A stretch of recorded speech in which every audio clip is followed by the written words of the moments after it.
Poverty is a major problem in the Nigerian economy, and that's the reason why we talk about growth without development.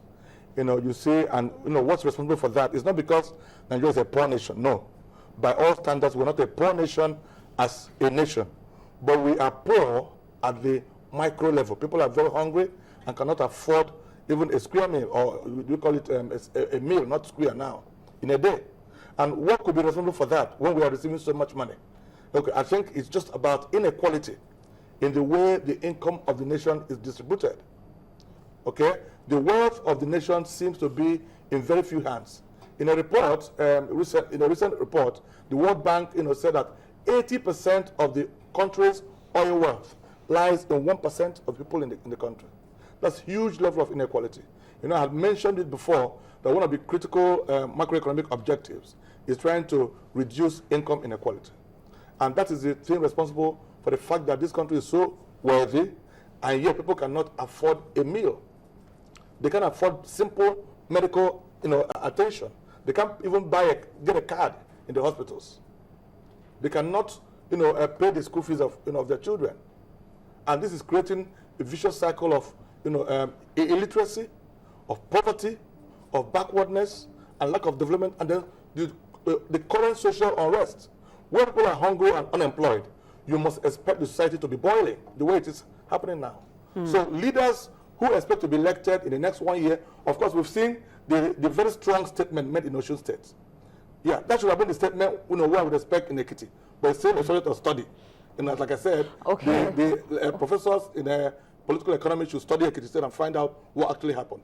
But despite all the, I don't want to use very strong words here, all the, I won't call them challenges, scary activities, militarization of Osun State a day or two before the election. Because I have personal friends who were traveling and they said they had to sleep on the road because an election was holding. Is that proper?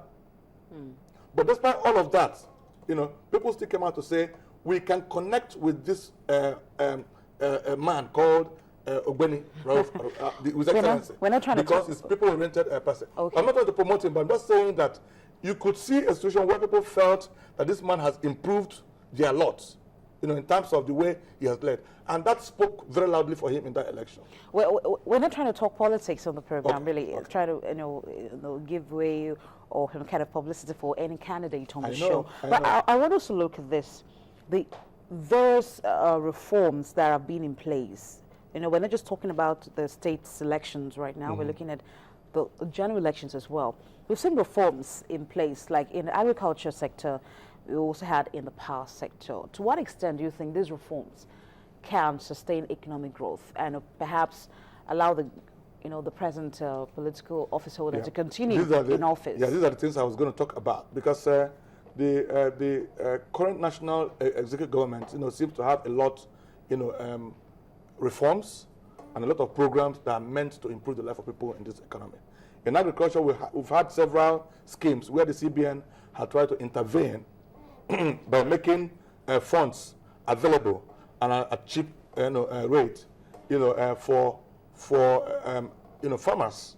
We have also seen what the NESA project, that's the Nigerian Incentivized Risk Sharing, in agricultural lending, where government is trying to share the risk of lending to farmers, because ordinarily commercial banks shy away from lending to agricultural projects, and that has been the bane of our moving our agricultural production from subsistence level to a higher level, where we can export finished and well-packaged goods, not just sending away our raw cassava, raw cocoa, and the rest of them, and then we get them some value added to them, and then we buy them back at ×5 the prices.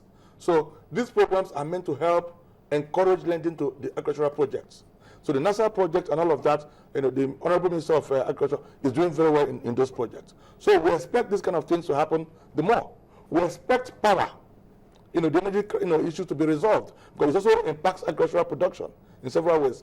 The farmers in their villages, if they cannot access power, they can't do much, especially where we have some kind of mechanized farming going on. So these are the kind of things we want to see happening, pre-election and even post-election. It shouldn't be a cosmetic thing. So after election, then we forget about these things. So I insist that people who want to lead us in this nation must have genuine intention to improve the lives of people.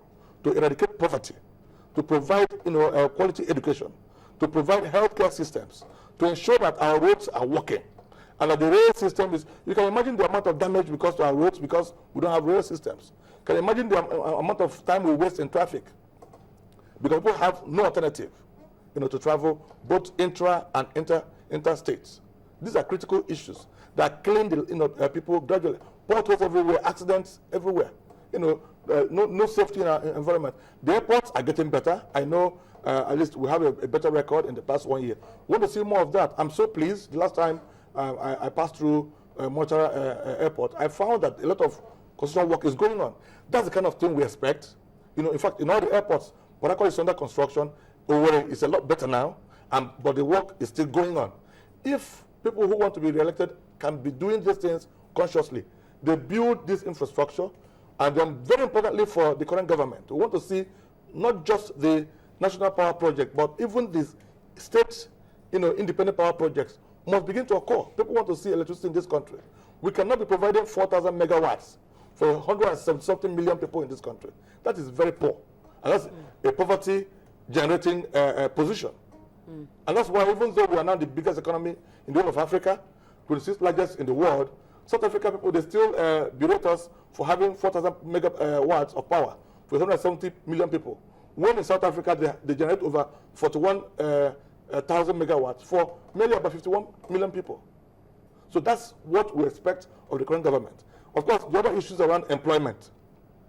We want to see a higher level of employment in this country, and that's low level of unemployment.